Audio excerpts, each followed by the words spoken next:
way of how to play the game. To have him now every single day, because I know, where his brain, how his brain works. He knows how my brain works. I think it's just going to be very seamless. It's a new edition of Lakers Talk with Andy Kamenetzky. Anthony Davis is ready for the new season and what his new head coach needs him to do this season. I think he just wants me to be the hub of the offense like he talked about. Whether it's elbow, nail, top of the key, block, like whatever it is, being an anchor of the defense. Lakers Talk is presented by Hoag Orthopedic Institute. When pain keeps you from doing what you love, Hoag Orthopedic Institute gets you back to you. Visit HoagOrthopedicInstitute.com to get the help you need today. Lakers Talk is on. Here's Andy Kamenetzky.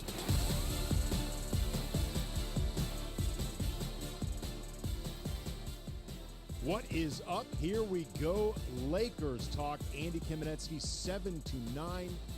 Most Mondays, unless we are preempted by USC or the Rams or maybe even a Lakers game, but otherwise, this is where you are going to find us throughout this season.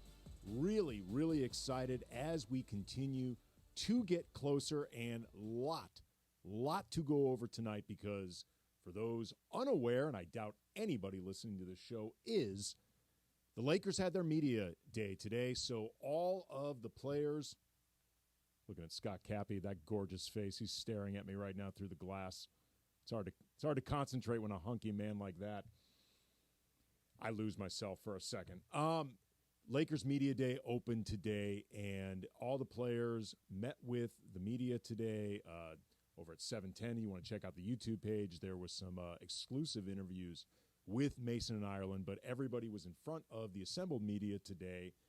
You heard LeBron mention, we're going to get into LeBron right off the top because I thought he had some interesting thoughts on his upcoming season, but him talking about as the show opened, you heard LeBron say that J.J. Redick has everybody already prepared in terms of what he wants from the season, what he wants from the offense, what he wants from the defense.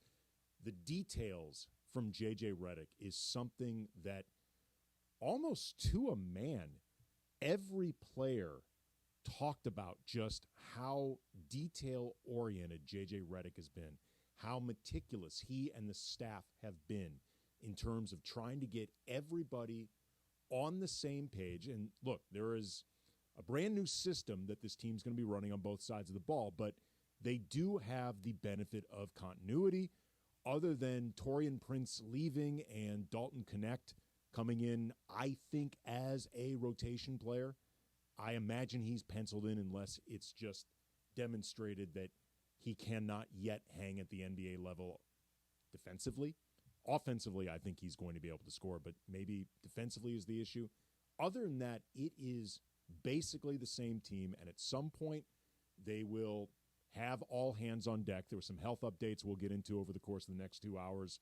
Some good, some and then Christian Wood is, we all know, not going to be available until, I'm guessing, Thanksgiving. If he was ready by Thanksgiving, I would actually be pretty pleasantly surprised. But those details and just the constant focus on clarifying, making sure guys understand not just what they're doing, but why they're doing it and why they're going to be running certain actions, why guys are going to be rotating to certain places, why they're going to be looking to set up the offense, the defense, whatever they do. It seems like it's not just that everybody has the details, but they understand why they are doing it. And that was a very, very stark difference from at least what we're hearing right now this season than last season, where it was very clear players did not understand exactly what decisions Darvin was making and the why. And the why, I think, really bothered them. We're going to have some great guests today at 7:30. We've got Pete Zayas, the host of the extremely popular Lakers Film Room podcast, him and Darius Soriano. Great show. It is up there, by the way, with Locked On Lakers, co-hosted by me and my brother Brian. Available 5 days a week anywhere you get your podcast, Monday through Friday, never behind a paywall. And for the sickos who like to watch, there's a YouTube component. And then at 8:15, we're going to have Eric Pincus from Bleacher Report, really well-sourced NBA writer in particular, knows the Lakers very well. I want to talk with him a little bit about an exchange he had last week with J.J. Redick during the Redick-Rob Pelinka presser that I thought was very revealing. But we open with LeBron because that's just what we do. And one of the things that jumped out at me from LeBron's time on the dais is just the emphasis on how good he feels physically. Like, he feels like the team is in a good place in terms of what he's hearing from J.J. Redick. It's, he and J.J. Redick spent a lot of time talking basketball philosophy. And the two of them, I think, very much see the game in similar ways. We learned that from the Mind the Game podcast. Like, I think they're pretty much of similar minds, and that's going to help a lot. But obviously, with LeBron entering season 22 and pushing 40, like, how he feels matters. And LeBron emphasized that he feels very, very good from this offseason compared to off-seasons past. Here we go.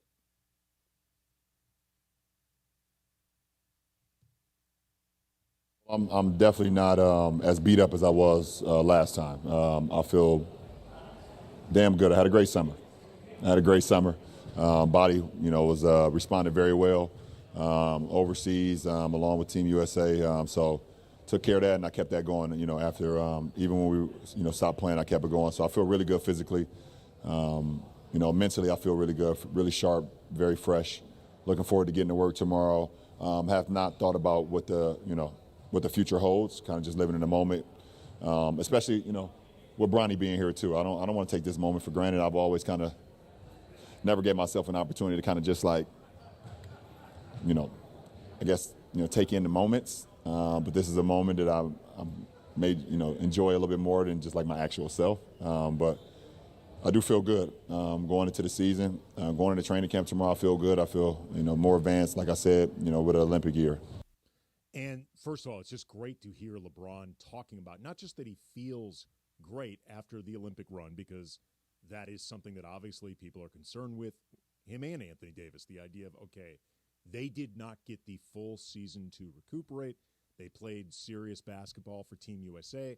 Obviously, they are playing for a super team, so the lift on that Olympic team is not the same as the lift for the Lakers, the role that those two carry. But nonetheless, they are asked to do a lot. And it's, especially with a guy pushing 40, you wonder about how his body's going to respond. LeBron said that he feels better than he did 2 seasons ago on the heels of that Western Conference Finals run. They lost to Denver. LeBron, that press conference afterwards, floated, however seriously or not, the thought of retirement. And either way really made it clear, I am spent. I am spent physically. I am spent mentally. And truth be told, as great as LeBron still is at this stage of his career, still playing at an all-NBA level, you feel the work now with LeBron. You feel the sweat now with LeBron. Like, LeBron can still do amazing things, but when LeBron was 30, 32, he made it look easy. He made it look effortless. LeBron no longer looks effortless. That's not to say, again, that he's not playing at a high level, because he is. But you feel that work more. So it's great to hear him say that he feels really fresh. I also thought it was really interesting how he talked about not just Bronny, but some of the younger guys in general. I assume he's talking about Dalton Connect. I assume he's talking about Max Christie, Jalen Hood-Schifino, like some of these guys who, by the way, have, by all accounts, been living at the facility and playing very, very well, but just being energized by some of these younger guys, and then clearly the Bronny of it all, playing with his son, this thing that I think for Bronny's sake, he is trying to downplay this to some degree, just because I think he wants to have Bronny, he wants to allow Bronny some of his own space, and I think he also recognizes the more this becomes a thing, it's incredible for him and Bronny but it can be overwhelming. So I think he's trying to find this balance between recognizing publicly how much it means to him, but not just enveloping Bronny and, if nothing else, not letting Bronny be his own person, but just the idea that being around these younger guys energize him a bit, like give him second wind, a fifth wind, however you want to put it. And look, it's early right now, and over the course of the season, sometimes youth can become mistakes.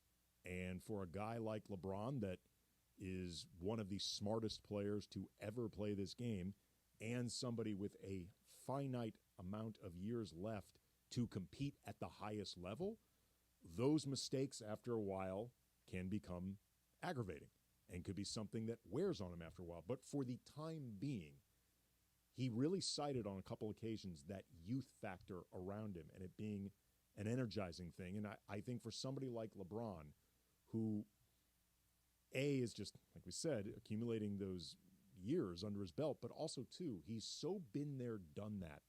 I think he looks for things to energize him, looks for things that feel new. Whether you're talking about last year, the IST, and wanting to win that thing so he could be a part of that history, or what it means to him to have the story with him and Bronny playing on the same team. Like, I think LeBron is actively seeking out these things that are not just achievements, but they're new for him. And anything he can find to give him just a 5% extra charge over the course of a season, I think can mean a lot. And then again, the newness of being coached by J.J. Redick, he seems very, very excited about the prospects of being coached by a guy that, like LeBron, is so detail-oriented and is not really leaving anything for chance. We're going to talk about D'Angelo Russell later, but D'Lo talked about how ever since he returned to the Lakers, he's felt like there's been a lot of winging it going on. It seems like the winging it era for the Lakers is, fingers crossed, officially over. Anthony Davis also had a lot of interesting things to say during his time at the presser. We will get to that in a second. Again, Pete Zayas, 7:30. Lakers Film Room, Eric Pincus, Bleacher Report, 8:15. This is Lakers Talk. Andy Kamenetzky, 710 ESPN. Warning, the following ZipRecruiter radio spot you are about to hear is going to be filled with F words. When you're hiring, we at ZipRecruiter know you can feel frustrated, forlorn even, like your efforts are futile, and you can spend a fortune trying to find fabulous people, only to get flooded with candidates who are just fine. Fortunately, ZipRecruiter figured out how to fix all of that. And right now, you can try ZipRecruiter for free at ZipRecruiter.com/LA. With ZipRecruiter, you can forget your frustrations because we find the right people for your roles fast, which is our absolute favorite F word. In fact, 4 out of 5 employers who post on ZipRecruiter get a quality candidate within the first day. Fantastic. So, whether you need to hire 4, 40, or 400 people, get ready to meet first-rate talent. Just go to ZipRecruiter.com/LA to try ZipRecruiter for free. Don't forget, that's ZipRecruiter.com/LA. Finally, that's ZipRecruiter.com/LA. Hey football fans, there is nothing sweeter than a cold glass of Stella Rosa and watching your team compete. But Stella Rosa wants to make it even sweeter and hook you up with the chance to win an experience to the biggest game of the college football season. You could win 2 tickets to the game, airfare, and a hotel for you and a friend. Head over to ESPNLADreamTicket.com to enter the Dream Ticket Sweepstakes presented by Stella Rosa, America's favorite semi-sweet, semi-sparkling wine. Celebrate responsibly. Must be 21 or older to enter. Park, party, and play at Hollywood Park Casino. LA's premier card room now open 24/7. Tune in all this week to Travis and DeMarco to win the ultimate game day prize pack from Hollywood Park Casino. That includes this Sunday's tailgate party passes to HPC and game day tickets at SoFi. Listen for your cue to call 877-710-ESPN and don't miss your chance to win the ultimate game day prize pack. Tailgate passes to HPC and game tickets to SoFi, Hollywood Park Casino. Park, party, and play. Must be 21 and older to enter. Every 40 seconds, a child is reported missing. That's 2,000 children every single day. It's a heart-wrenching reality that we can no longer ignore.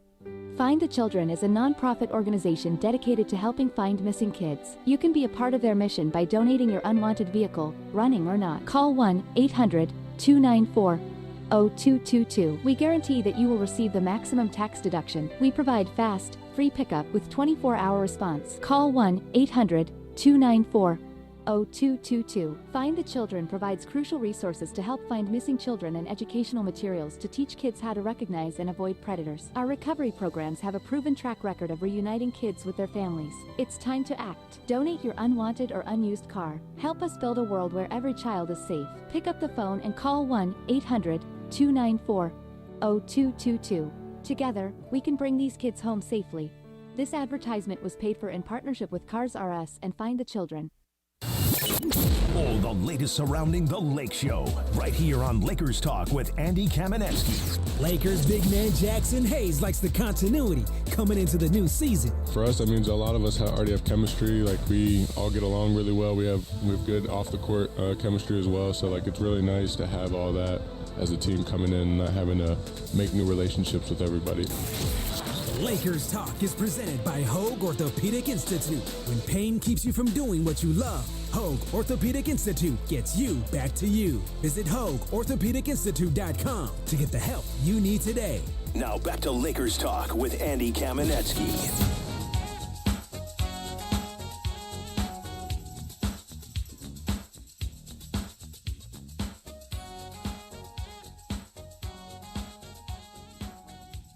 Little Sheila, it's 7:17. Andy Kamenetzky, Lakers Talk tonight from 7 to 9. Lots of media day reaction. The Lakers officially have opened their season. All of the players met with the media, with 710 ESPN, by the way. So if you want to see some exclusive interviews, go to the ESPN LA YouTube page. About 15 minutes or so, 13 minutes or so, we're going to talk to Pete Zayas, the host of Lakers Film Room, the great podcast, him and Darius Soriano. He really, really knows his stuff. He's worked for the Lakers in the past, so he's really very, very in tune with everything about how this team operates on the court. Then at 8:15, we're going to talk with Eric Pincus from Bleacher Report. Anthony Davis, who I've talked about many occasions, I will be a broken record on this. He's the most important player on this team. He's the best player on this team. Like, LeBron's voice still matters the most because he's LeBron James. LeBron will always have the most stature. He will have the most attention. And there are certain things that LeBron can do, even pushing 40, that AD cannot. But on a game-in, game-out, certainly regular season basis, and most definitely on both sides of the court, Anthony Davis is the best, most important player on this team. And J.J. Redick on the Low Post podcast about a week or so ago talked about how he's going to be, his words, empowering Anthony Davis. Like, that is the goal of he and this new staff. They want to empower Anthony Davis. And he said, if Anthony Davis wants to be in the Defensive Player of the Year conversation, we're going to look to put him there. If Anthony Davis wants to be in the MVP conversation, we are going to look to put him there. And AD was asked about this during the presser, just the idea of what it would mean to him to be up for some of these awards, to be in that conversation. And AD stressed in the beginning that he just wants to stay healthy and play well, and in a lot of ways, this will work itself out. But he also said he's not that interested in the personal awards because he doesn't actually think anybody's going to vote for him anyway. Just continue to do what I've been doing. Obviously the main focus is staying healthy and staying on the floor. The rest, as far as individual accolades and things like that, I just let it take care of itself. I don't stress too much over that. It's not like I'm in consideration for things anyway. I don't know how, but I don't let that bother me. I just go out there and play basketball and focus on our team wins. And if we're able to, get enough of those and play very well at a high level as a unit, I'm pretty sure that stuff will happen. But that's not my focus. Okay. Over at Travis and DeMarco, they like to play a little game called Fact or Cap. And there is some fact and some cap in what Anthony Davis just said. He is spitting facts when he says that if the team plays at the level that they want to play, if they win at the clip that they want to win, it likely means he is playing at a very high level, because it is basically impossible for that to happen without AD playing at a high level. A lot of this stuff sorts itself out. But then the cap is when AD says he doesn't care about this stuff. He's not thinking about it. He's not worrying about it. Anthony Davis is 100% thinking about this stuff, worrying about this stuff, and I think pissed off about this stuff.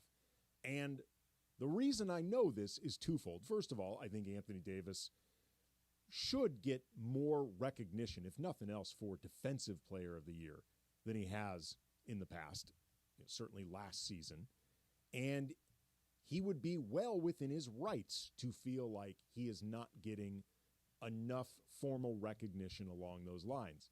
But I also know that it's cap when he says he doesn't care, because Anthony Davis reminds you every single opportunity that he can that they never vote for him.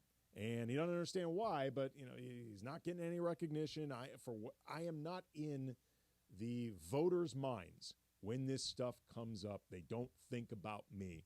When you say that enough times, clearly you care.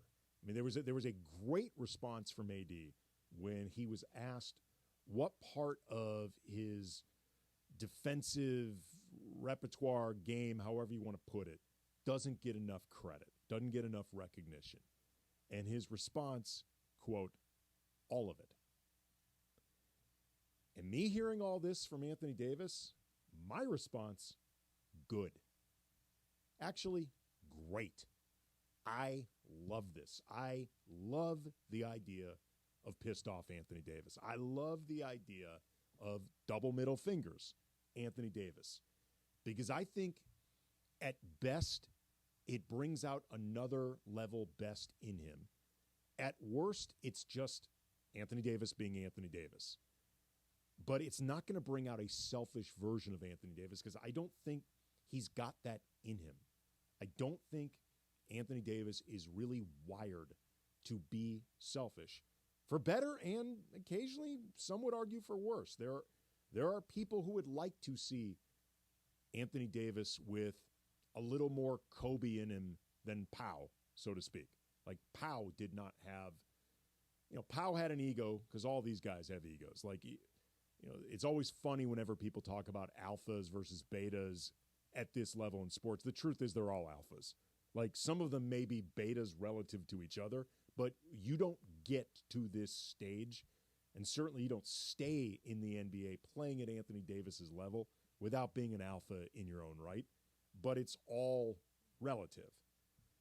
But I love the idea of AD being pissed off, because he's never going to put his own agenda over the agenda of the team. I just don't think he's wired like that. But I like the idea of AD saying, maybe every now and then I'll color a little outside the lines. I'll play a little bit against the rules, because I think that could bring out something good in AD. Like, I like the idea of AD FTW. Y'all can figure out what I mean by that. I like the idea of AD doing that. It reminds me of, there's a scene in the movie Risky Business where Joel, that's Tom Cruise's character, he's a meek guy who imagines himself doing kind of wilder stuff, and he's got it in him a little now and then, but it takes coaxing. And his buddy says to him, quote, sometimes you got to say, what the bleep. Make your move, Joel. Every now and then saying what the bleep brings freedom. Freedom brings opportunity. Opportunity makes your future. That, to me, is AD. I like the idea of AD seemingly being in a little bit more of a what the bleep mode. And again, AD is smart enough to recognize that he is only in these conversations if the team plays at a certain level, beyond his own performance. Like, his own performance has to be higher, else what are we talking about here? But the Lakers have to be at a certain level for him to be in the MVP conversation. The defense has to be at a certain level for him to be in the DPOY conversation unless he changes his name to Victor Wembanyama. That's essentially the only exception. I don't mean that as shade against Wemby. Wemby was fantastic last season defensively. He was terrific. But it's very clear that there's a certain amount of latitude that Wemby got for a defense that was that AD didn't get, and AD may never get. So he knows he's going to have to keep his own level, and he's going to have to raise the level of his team. But he's right. If he does that, everything else will follow suit. Either way, I like the way AD was talking about this stuff. I like the idea of what the bleep AD. I like the idea of double middle fingers AD. I like the idea of AD saying, got nothing to prove, but very clearly feeling like, I want you all to notice me, because I think that's going to lead to good things for the Lakers. I'm going to talk all sorts of media day reaction and what we could look for from J.J. Redick on the court on both sides of the ball with Pete Zayas, the host of Lakers Film Room. Great podcast. Pete really knows his X's and O's and schemes and all that stuff. It's going to be awesome. That's coming up next. Lakers Talk, Andy Kamenetzky, 710 ESPN. Accident or injury, call Jacob and Ronnie. Call Jacob. Hey guys, what's up? It's George Sedano. Waiting is never fun. Usually nothing good happens when you wait. My friend Jacob in the law offices of Jacob and Ronnie want to make sure you don't wait after an accident. Immediately after an accident, before talking to the insurance company, call Jacob, man. Jacob and his team will do all the work, make all the phone calls, handle the paperwork, set up the doctor's appointments, whatever the case may be. And when you speak to the insurance company first, it's a big mistake. Because you know why? They may later use your words against you. However, Jacob and his team, they'll guide you through the process, get you the compensation you deserve, and you don't have to pay Jacob unless he wins. Nothing out of pocket. Free. Gratis. So if you're injured in an accident, the first name, the first thought, the first call should be Jacob. Jacob, Jacob, Jacob. The consultation is free. That's right. Free. I told you. Gratis. Don't wait. Call Jacob 24 hours a day at 844-24-JACOB. That's 844-24-JACOB. Call him 844-24-JACOB or visit him online at calljacob.com. Call Jacob. Individuals and businesses with tax problems, listen carefully. Do you feel like you're losing control of your finances? If you owe over $10,000 in back taxes or have unfiled tax returns, we can help you take back control. The IRS is the largest and most aggressive collection agency in the world, and they can seize your bank accounts, garnish your paycheck, close your business, and file criminal charges. Take control of your tax problem now by calling the experts at U.S. Tax Shield and take advantage of the Fresh Start program and new laws that may allow us to negotiate a settlement for the lowest amount possible. Our team of tax attorneys and enrolled agents can stop collections and get you protected so you can take control of your financial future. U.S. Tax Shield offers a price protection guaranteed quote to get you protected today. U.S. Tax Shield is A+ rated with the Better Business Bureau, so call now. 800-687-5192. That's 800-687-5192. U.S. Tax Shield. 800-687-5192. All right, everybody, Sedano and Cap here, and George, let's talk to everybody about Prize Picks, where you and me are freaking geniuses, and that's why we're killing it. We are crushing it, Cappy. And by the way, you can too. You can win as much as up to 100 times your money on Prize Picks with as little as 4 correct picks. But let me tell you something right now. When you download the Prize Picks app and you use... Hey, football fans, there is nothing sweeter than a cold glass of Stella Rosa and watching your team compete. But Stella Rosa wants to make it even sweeter and hook you up with the chance to win an experience to the biggest game of the college football season. You could win 2 tickets to the game, airfare, and a hotel for you and a friend. Head over to ESPNLADreamTicket.com to enter the Dream Ticket Sweepstakes presented by Stella Rosa, America's favorite semi-sweet, semi-sparkling wine. Please celebrate responsibly. Must be 21 or older to enter.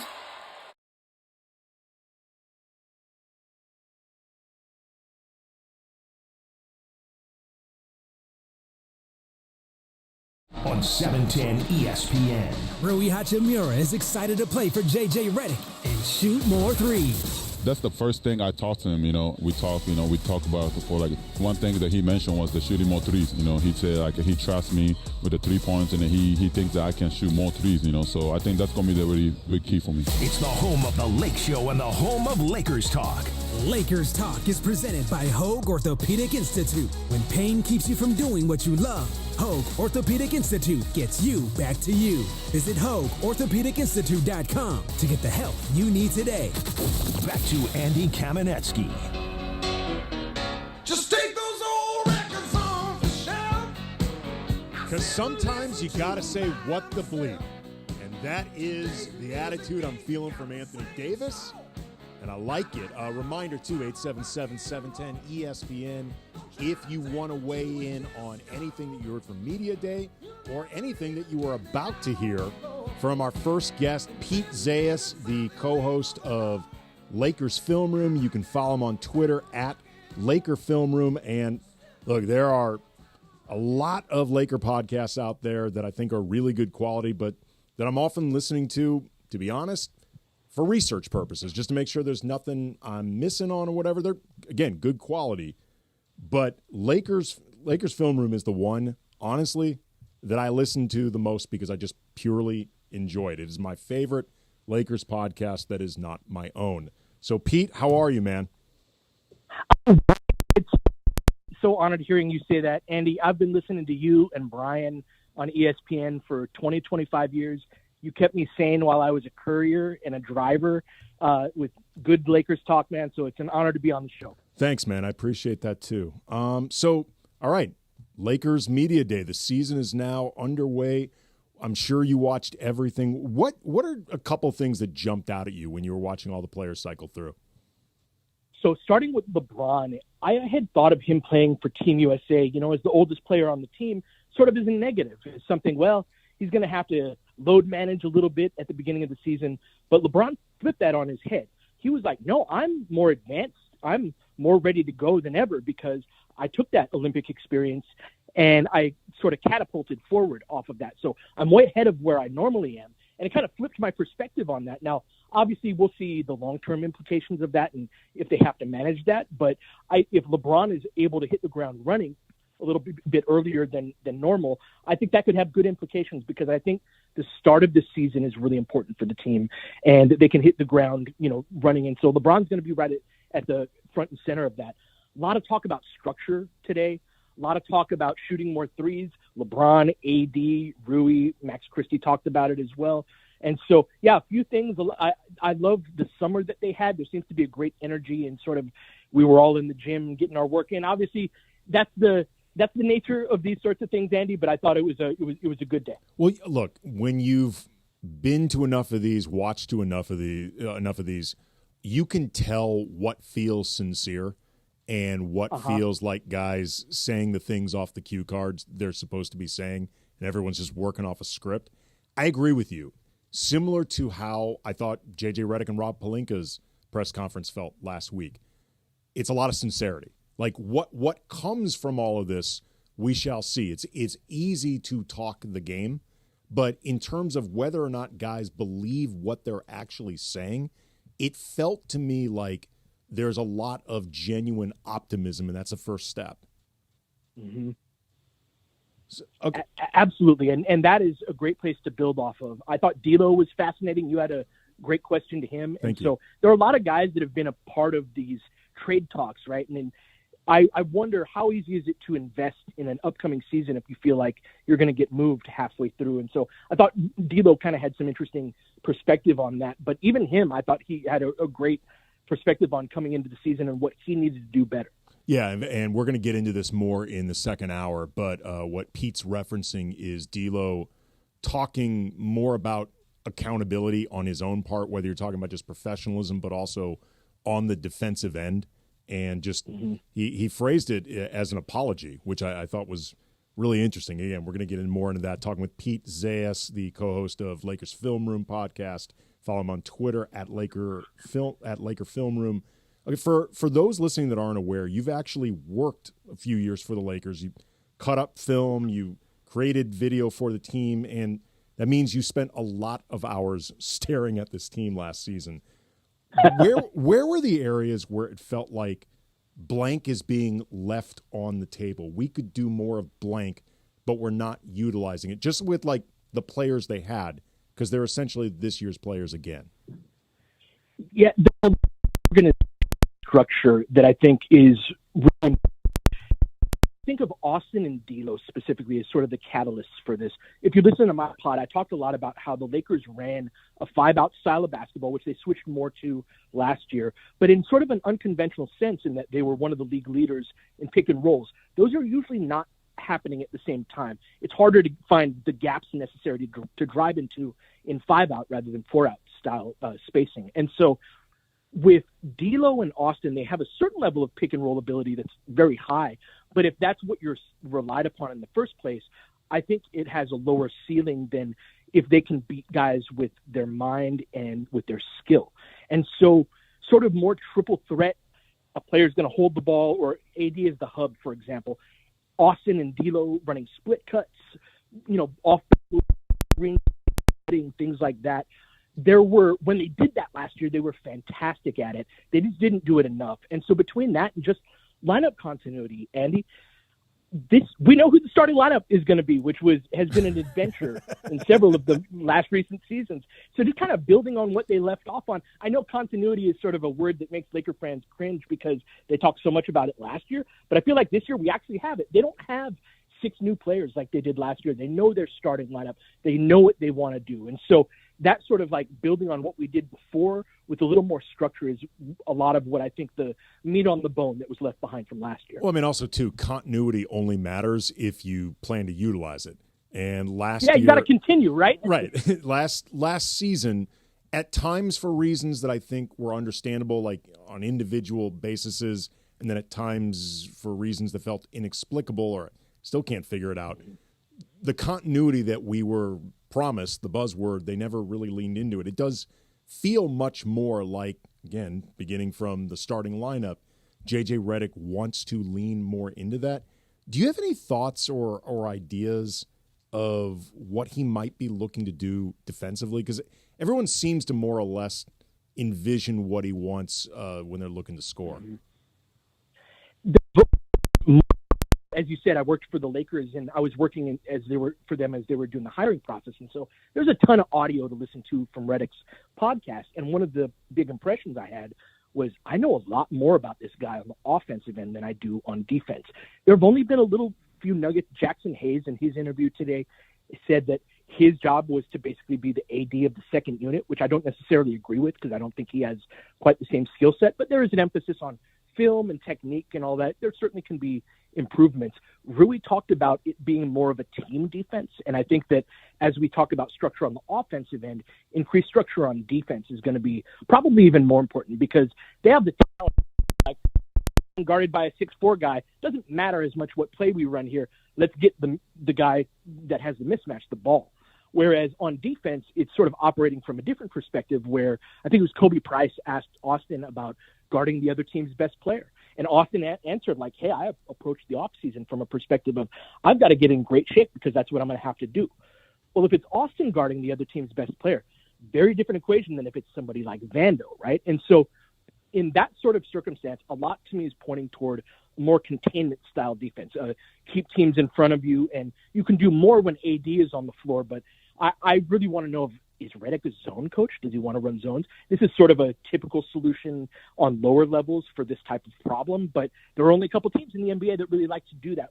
And so I don't have as good of a feel, Andy, on what he wants to do on defense, and I think it's a key to the season. AD said he wanted us to be a top 5 defense, and I was like, how's that going to happen?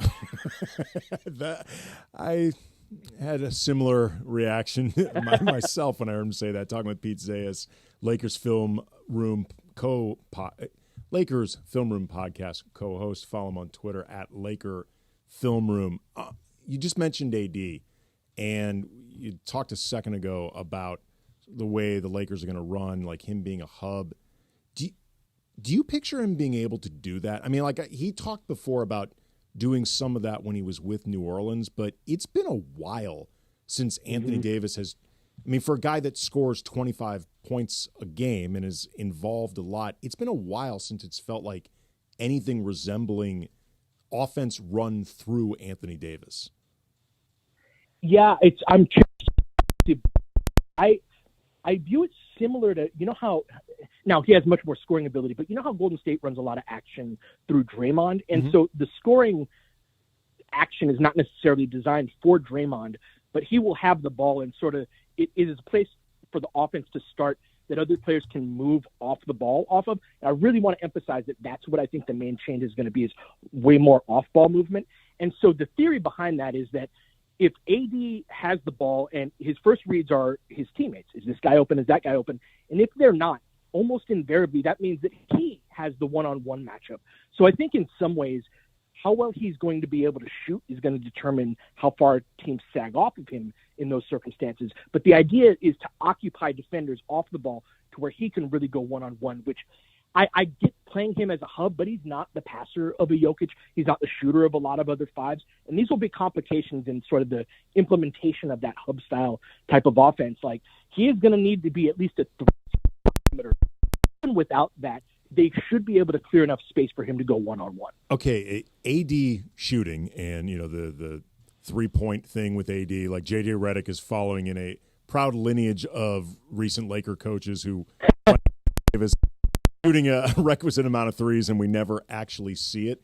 But last week it was last week on the Low Post podcast, he said that he had a theory about AD's jumper not really being where it was since the bubble season and that 2020 season. Like, he had a theory, wasn't going to share it. Putting you on the spot a little bit, but I'm curious if you had any thoughts what Redick might be alluding to, just because you've watched so much AD film. I have my theory, and I don't think it's Redick's. AD always wanted to open space, which I would imagine is more of Redick's thought. My belief is that, like, the Lakers downsized as a team overall. So the burden that AD has from a physicality, strength, rebounding, shot blocking, rim protection, all those it was on that 2020 team where he was a perimeter threat. And so it's like, do you want him to be a weightlifter or do you want him to be a skills competition guy? But you can't ask him to be both on the same team. I think strong feeling they are going to ask him to do both. This has been driving me years. I don't expect a guy that has all those responsibilities to also be the player that he was before. And so if they are able to get him a little bit more help in terms of interior defense, rebounding, things like that, my theory is that that would open up his jump shooting a little bit better. But I'm not entirely sure if that's Redick's idea as well. Talking with Pete Zayas, the co-host of the Lakers Film Room podcast. Follow him on Twitter at Laker Film Room.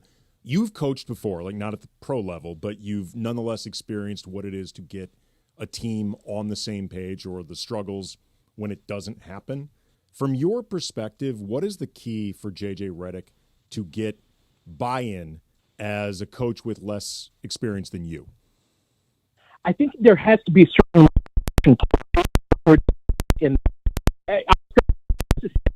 Redick's never done this before a good 5 times between his sit down with Spectrum and then the broader interview. And so I think a certain level of adaptability. This is the first time his theories have been stress tested. And so one of the things with coaches is you have these general ideas about basketball where, say, Redick, I want to play 5 out. I want to have this certain style. And then that will run into the actual personnel that you have and then how well they can do that. And so coach is meld the two and sort of adjust, like, this is what I believe in basketball, but team, I need to adjust here, here, and here. Then it's also that certain level of inspiring the best within everybody on a day-to-day basis. And Redick's I've heard things about that. We heard that echoed throughout the and so like, to listen. Can you not be a jerk and handle things with kid gloves when supposed to, and being able to just incorporate so kind of standing for something of your own. And that was something that bothered me about last year's team is that it didn't have really sort of this like, no, this is who we are and what we do every day. And it's even on non-game days. And I think Redick has a great non-game day he's off to a great start from that perspective. So all that wonderful stew that you have to make as a coach. Last question for you. Whose season are you most curious about? Because there are a lot of interesting guys on this roster. Yes, there are. Different ways. I love kid can score the crap out of a basketball, and the idea of him running around off the ball while you're more worried about LeBron, AD, Austin, D'Lo. He had 6 35-point games. He's 22, 23 years old. In theory, he should be able to score right away. And this was a team that had starting by the end of the year from an offensive standpoint, but production. So if Connect can hit, Andy, that to me is a huge part of this. In terms of, I think he'll be able to defend it at a high enough level, deep enough into the playoffs to really stick around. But how far I really going to determine a lot of the regular season. He is Pete Zayas. He's the co-host of Lakers Film Room podcast. Follow him on Twitter at Laker Film Room. Again, other than my own podcast, Locked on Lakers, there is no Lakers podcast I enjoy having out in the ether more than Lakers Film Room. Thanks a bunch, man. We'll have you on again over the course of the season. That was Pete Zayas, the co-host of Lakers Film Room. If you want to react to anything Pete said, 877-710-ESPN. Let's hear from you, and we're going to be talking later on in the show about D'Angelo Russell because, as Pete said, a lot of interesting thoughts from D'Lo. He is always very interesting when you put a microphone in front of him. Lakers Talk, Andy Kamenetzky, 710 ESPN.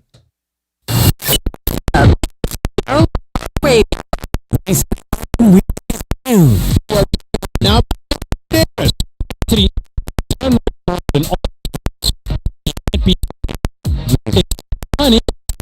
have you noticed game?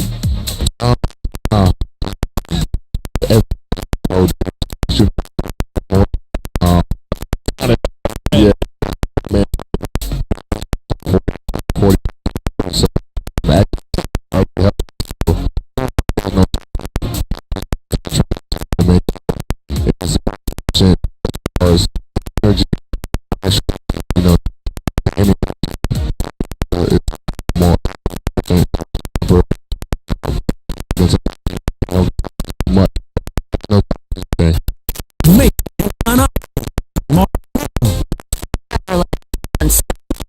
ESPN.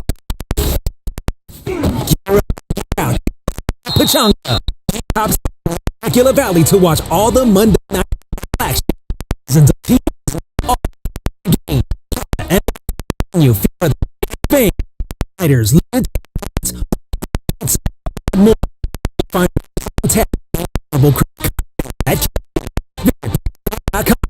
at Pachanga Casino. About special and felt is Kelsey.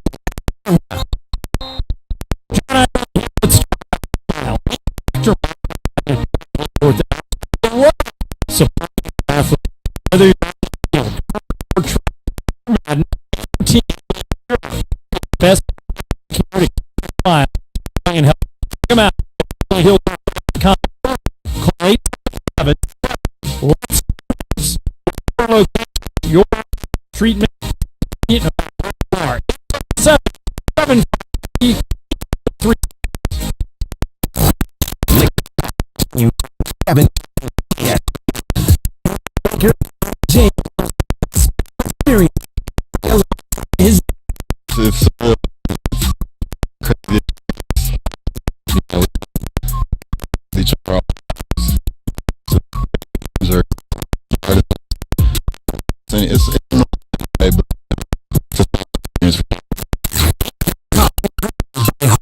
it's which get help.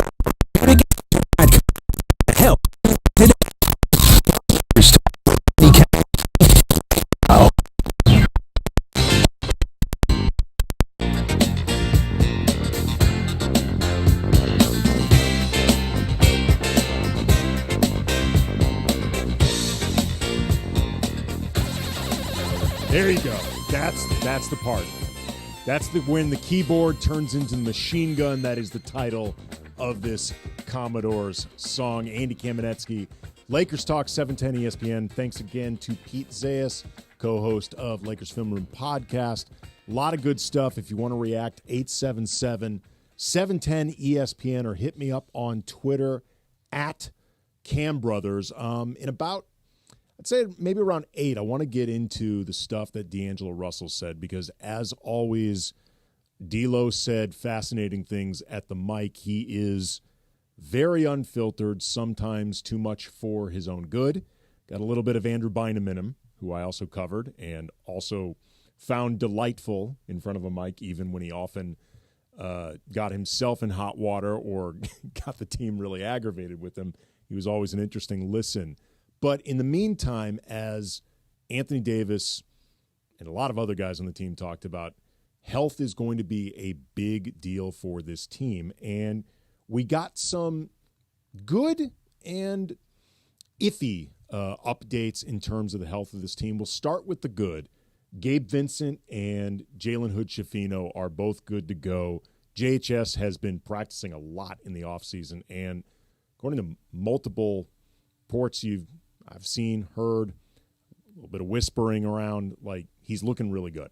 And I actually asked JHS if, given how much time he missed last season and, recovering from the back surgery that he had, prevented him from even doing Summer League, which is very important for a second-year player, particularly one that missed half of his rookie year, more or less. If there had been any talk or plans about whether or not he would split time this season with the big club in South Bay, or if the plan had been for him to really spend more time up with the Lakers, potentially in the rotation. And he said that he's basically just going to go with whatever the team wants from him. It hasn't been laid out that specifically.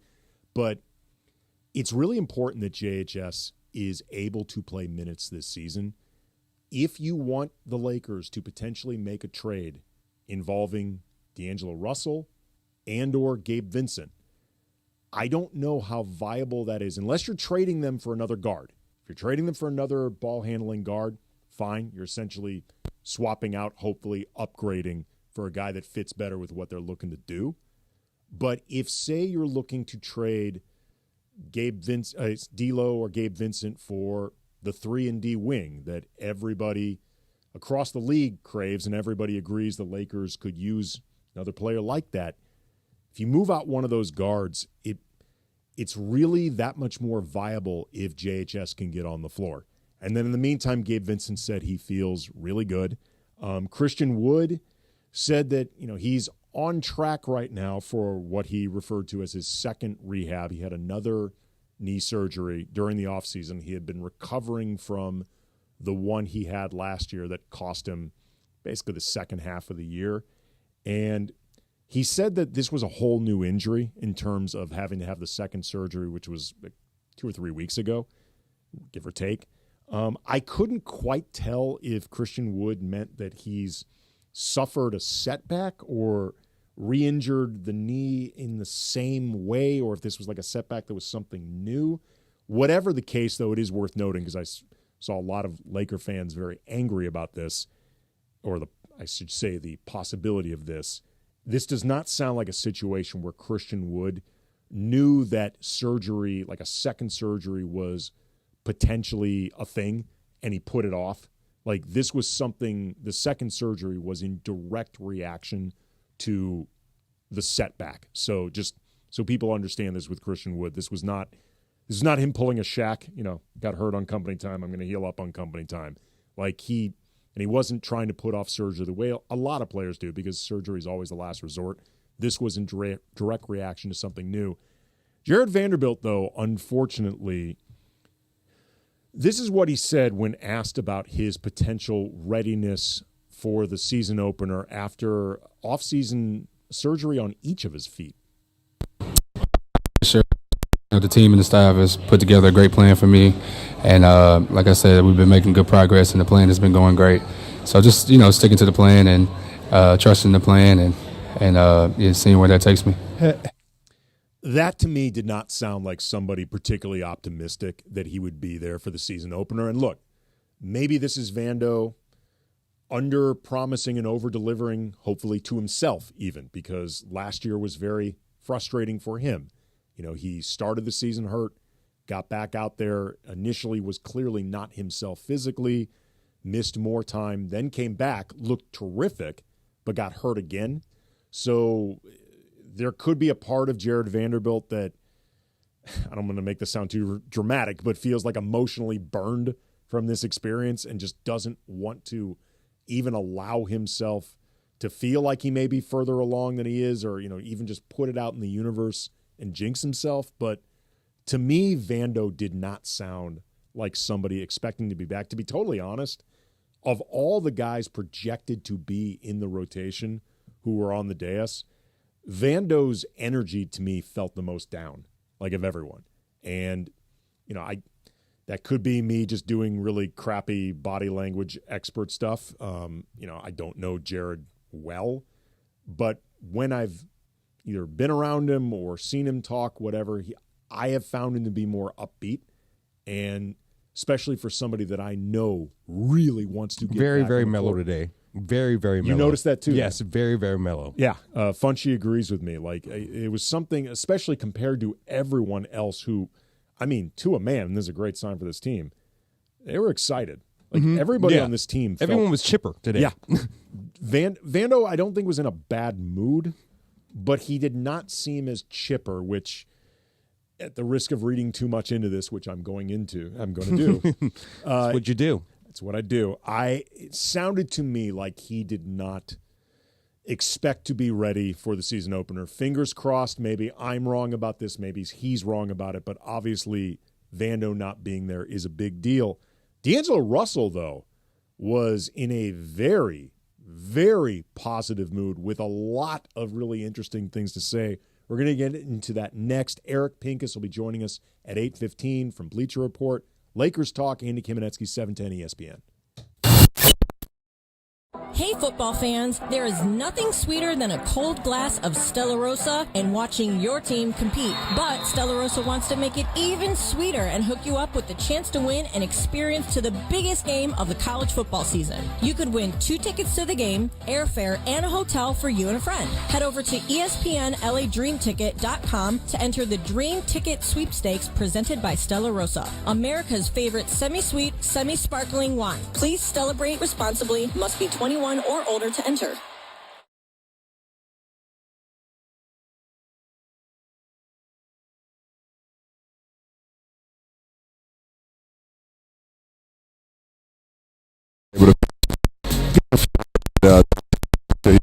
Right.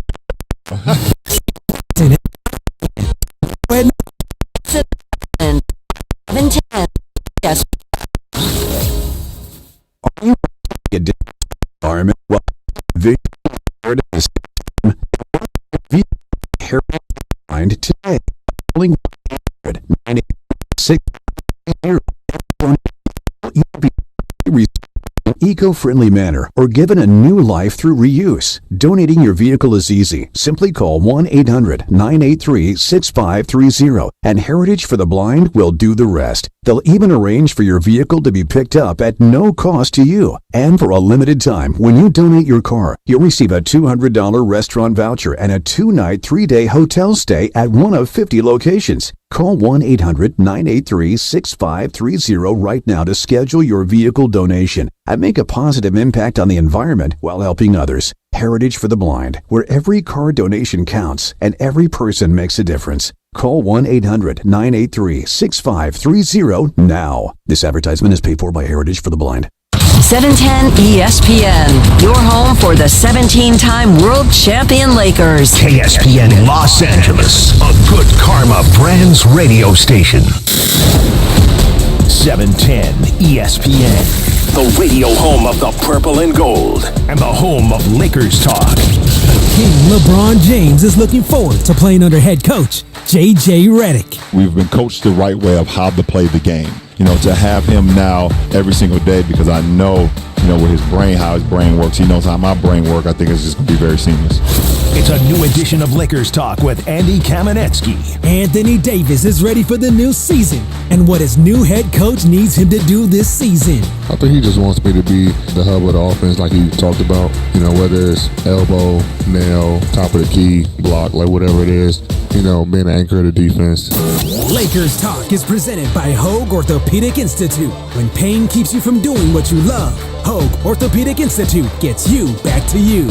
Visit HoagOrthopedicInstitute.com to get the help you need today. Lakers Talk is on. Here's Andy Kamenetzky.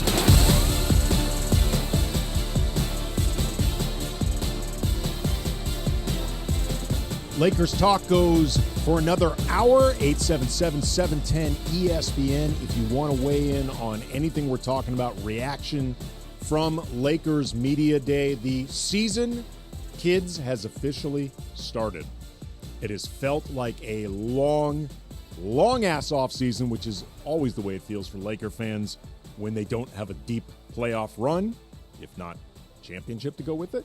So it's been a long time coming. We had Summer League where we saw Bronny and Dalton connect. We had LeBron and AD and Rui playing in the Olympics. So, there's been tastes of this stuff, but it's not the Lakers.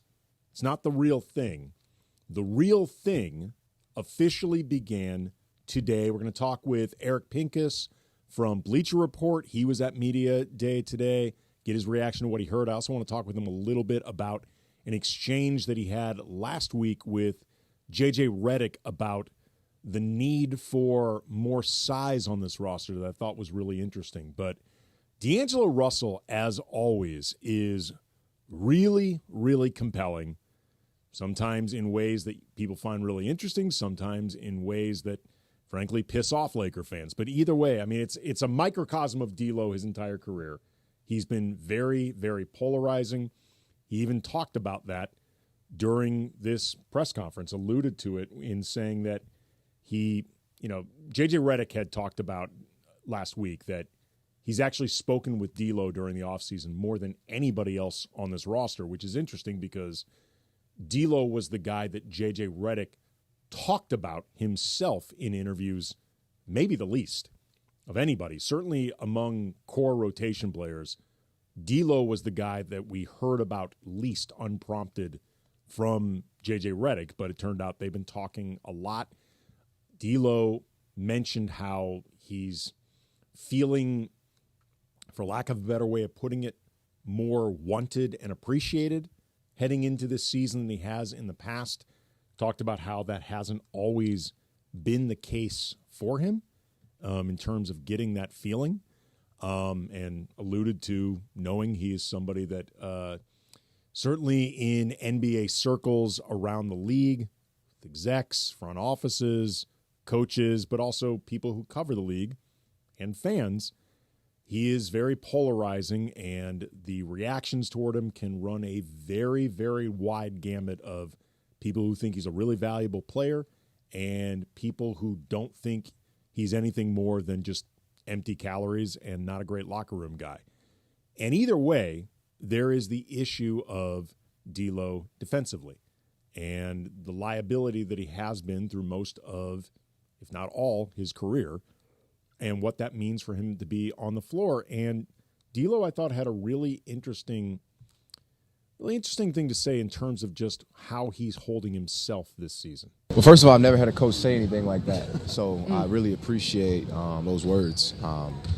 For me, I think just trying to be, selfless. Obviously, I want to apologize to all the fans out there that obviously saw me not hold myself accountable throughout the year, not be as professional as I would like to be the whole time.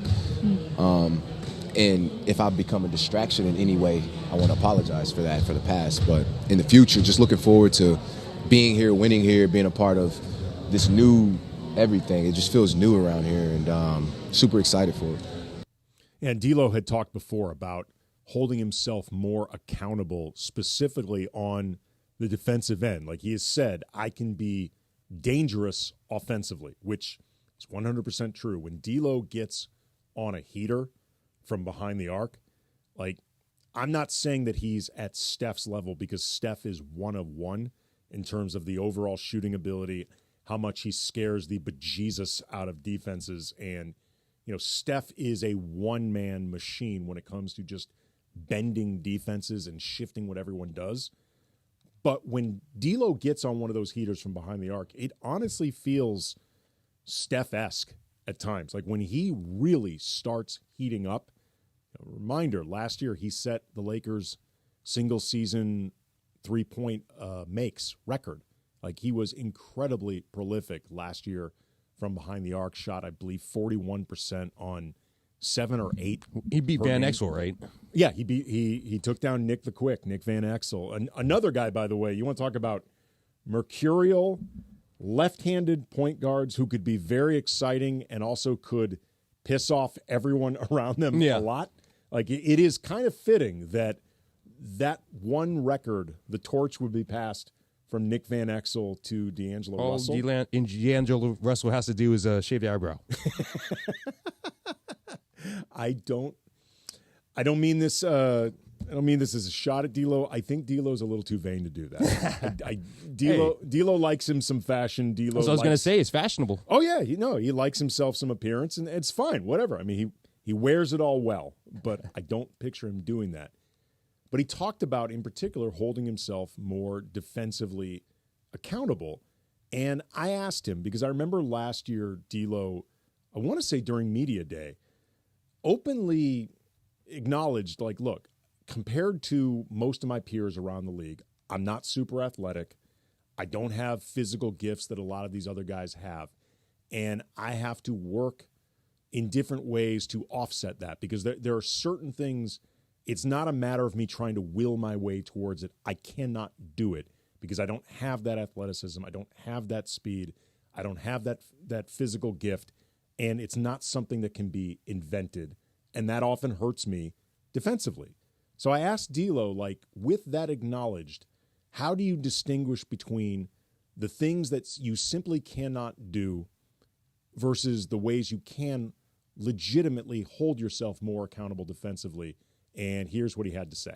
D'Angelo, you've just now talked about holding yourself a little bit more accountable defensively. You've also been candid about how, compared to other players around the league, you have certain athletic or physical limitations that can get in the way with defense. Where specifically are the areas where you feel like I can do more, that the limitations don't matter? Just focus. I mentioned being dangerous on the offensive end kind of carries over to the defensive end, and I may have a miss box out, miss backdoor opportunity, miss laps like that, which could cause a game. And when you watch film, you see me having those plays a little more than often. So trying to limit those plays for me. So, like I said, I can earn that trust to stay on the floor at the end of the games. I thought that part in particular, just the being more just engaged, like wanting it more in the sense of I want to want it more in a lot of ways. You know what I mean, Funchy? Like the idea of just there's a certain amount, excuse me, that D'Lo is not going to be capable of doing just because he doesn't have that physicality, he doesn't have that strength, he doesn't have that speed. But wanting to be more engaged, like recognizing the need to be more engaged and wanting to, frankly, want that more. That kind of frustrates me, though, because it feels like it's not physical, it's mental. Yes. Yes. Totally mental, and it could be fixed. It absolutely could be fixed. And look, for the time being, this is talk, and it doesn't matter how much D'Lo says he's going to do this. He actually has to go out and do it when the games start and everything matters. But the idea of apologizing, the way he put it, like, I want to apologize for those type of lapses, apologize for perceived lack of professionalism, actual lack of professionalism, those type of things I think do matter. Like it's the first step towards something. Like it's something that he's saying that he knows will get attention because you don't often hear it phrased quite like that. I also thought, too, D'Lo talking about wanting to be on the floor during closing minutes and not getting subbed out offense for defense and like missing some of that time on the floor, that he just wants to stay out there and not be a liability. That, again, is an idea of wanting it more, like wanting something specific more and recognizing what it's going to take for that to happen. Like things like boxing out, for example. Do I expect D'Angelo Russell to become like the second coming of Brooke Lopez, who's like a renowned boxer outer? No, I don't. And if D'Lo ends up having to box out, say, Pascal Siakam, I do not expect D'Angelo Russell to win that one particularly often. I just want to see him do it.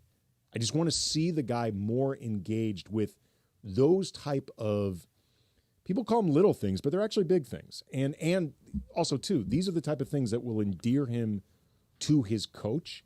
And even if he doesn't become any better of an individual defender, these are the type of things that would lead J.J. Redick to say, I can trust you out on the floor because I know you care about the things that matter. And one more thing on top of that, like Gabe Vincent's he's healthy right now. Yeah. He's going to very well steal those minutes if D'Lo's not ready. Yeah. I mean, look, J.J. said he wants D'Lo to have a career year. A career year could, in theory, put D'Lo in a position to sign another contract with his team. I know it's been this awkward dance, and D'Lo has been very transparently on the block.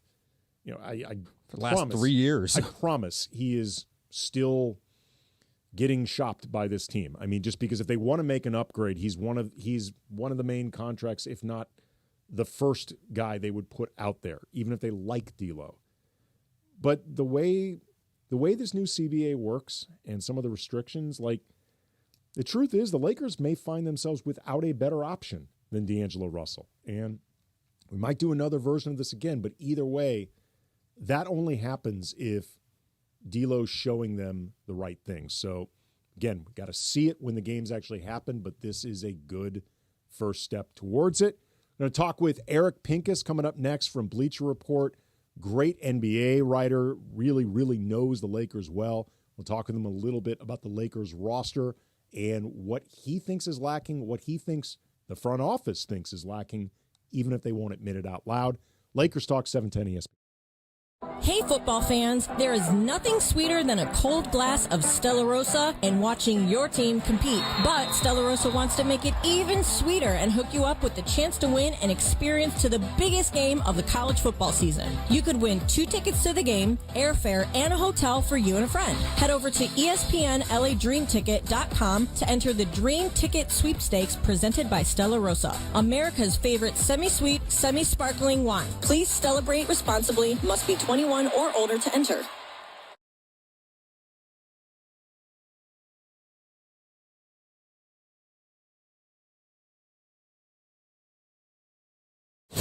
You, your dog walker, your cat jogger. While 1 in 3 adults has prediabetes, with early diagnosis, prediabetes can be reversed. Take the risk test at doihaveprediabetes.org. That's doihaveprediabetes.org. Wait, did they just say 1 in 3 adults has prediabetes? That's 33.33333% of adults. That means it could be me, my boss, or my boss's boss, or me, my favorite sister, or my other sister. That's 7 members of my 21-person romantic book club. Wait, the 1 in 3 could be me, my karaoke partner Carol, or my karaoke enemy Jeff. I'm going to take the risk test at doihaveprediabetes.org. Brought to you by the Ad Council and its Prediabetes Awareness Partners. Sedano and Cap. Tomorrow at 3 p.m. after Mason and Ireland. I'm walking down the street minding my own business, I swear to you. And there's these 4 people in front of me, 2 guys, 2 girls, and the 2 guys are both wearing Padre baseball hats. Oh, yeah. Yeah, there's this guy walking at them. This guy must have been 6'5", 260, ripped and lean, wearing a big-ass weight belt, and he's carrying like a 70-pound dumbbell. And the guy looks at him like Hulk Hogan, and he goes, L.A. all day, right? So like he's like taunting these 2 little Padre fans, right? Now he's walking right at me. And dude, this guy takes his 70-pound dumbbell and he jams it right into my forearm. No way. And I'm like, ow! And I was like, I'm going to have to kick this guy's freaking ass. And then I realized he was like 6'5", 270, shirtless, sweaty, carrying a 70-pound dumbbell. And and I just massaged my arm the rest of the night. You know? LA Afternoon Takeover. That's Sedano and Cap. On 710 ESPN. That's the ease at which you get information. You want it, you get it. Like that. Ask your phone. Group chat. Smartphone. You're always connected and informed in real time. No waiting. So if you're diabetic and still using finger sticks to read your blood sugar, what are you waiting for? Knowing your blood sugar levels instantly is important for managing diabetes. Call US Med at 888-665-0696. To learn more about continuous glucose monitors, a real-time instant method to track your blood glucose, US Med is an approved provider for Medicare and over 1,000 private insurers. And the best part? Call 888-665-0696 and we'll give you a free insurance benefits check today. So call 888-665-0696 today. That's 888-665-0696 and manage your diabetes as easy as... This is Lakers Talk with Andy Kamenetzky on 710 ESPN. Rui Hachimura is excited to play for JJ Redick and shoot more threes. That's the first thing I talked to him. We talked about before. Like, one thing that he mentioned was the shooting more threes. He said like he trusts me with the 3 points, and he thinks that I can shoot more threes. So I think that's gonna be the really big key for me. It's the home of the Lake Show and the home of Lakers Talk. Lakers Talk is presented by Hoag Orthopedic Institute. When pain keeps you from doing what you love, Hoag Orthopedic Institute gets you back to you. Visit HoagOrthopedicInstitute.com to get the help you need today. Back to Andy Kamenetzky.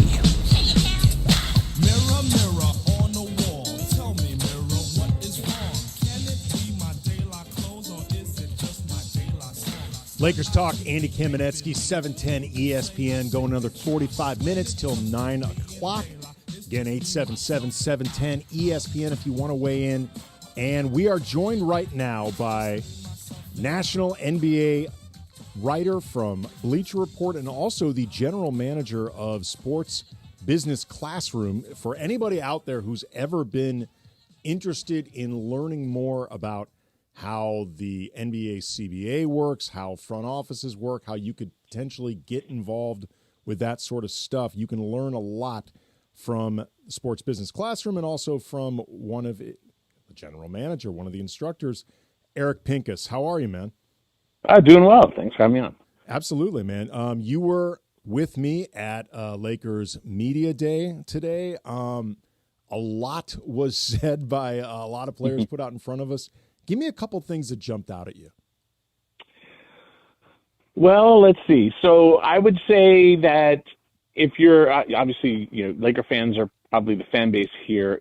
There was encouragement, I thought, I thought there was encouragement in LeBron's. They're not, Eric. Yeah, seriously. I think LeBron's mentality. He was talking about maybe he would retire a couple of years ago.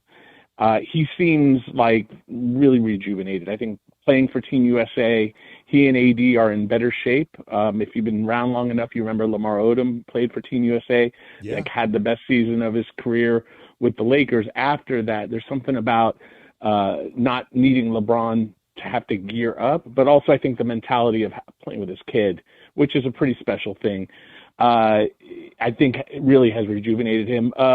The father-son dynamic is funny. That's another thing. It's it is a teenager, was he 19 or so, and a dad, and being the father of teenagers, there was some level of I'm not riding over to games with my dad kind of stuff that I thought was really adorable. So, I'm a softie for that kind of thing. So, I would say those are fun. The other aspect, it was a little bit of undercurrent of shade thrown, I think, at previous coaching.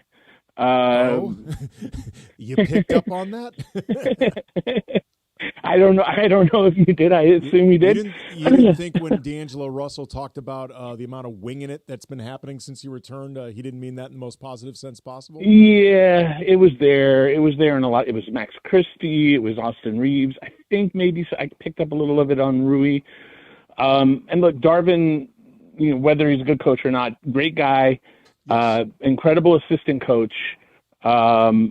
It just, whatever it was, it didn't work. And he's back as an assistant, and he's had a very successful life and career, and I wish him well. And we also don't know if JJ can coach, let's be honest, because he hasn't done it. But at least the players, if you go by their feedback, they seem to think or believe at this early stage that he can. So we just have to wait and see. Well, I mean, you raise a really good point there, Eric, and we're talking with Eric Pincus, NBA writer for Bleacher Report. The shade that I think a lot of us sensed being sent towards Darvin, whether all of everybody's grievances are justified, accurate, whatever, what really matters is that they were there. And Darvin clearly lost the locker room last year. Once you lose that locker room as a coach, it's pretty difficult to ever get it back. As you said, J.J. Redick has never coached before, but it seems like these guys have a lot of sincere faith that he'll be able to do it. From what you've observed, what do you think gives them that faith? Well, he'll tell you that you should have it.